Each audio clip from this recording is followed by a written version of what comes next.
വിശുദ്ധ ലൂക്കോസ് എഴുതിയ സുവിശേഷം 24 അധ്യായം 13 മുതൽ 20 വരെ തിരുവചനങ്ങൾ.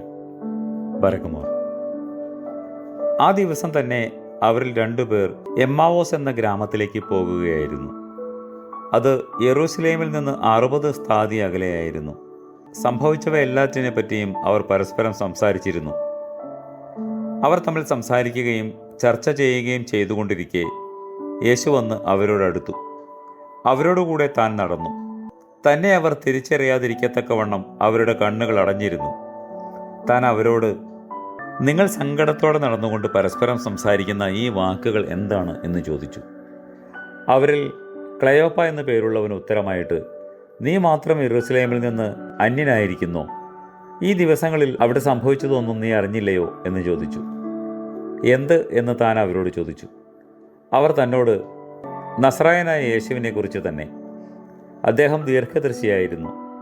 ദൈവത്തിൻ്റെയും ജനത്തിൻ്റെയും മുമ്പാകെ അദ്ദേഹം വാക്കിലും പ്രവൃത്തിയിലും ശക്തനുമായിരുന്നു.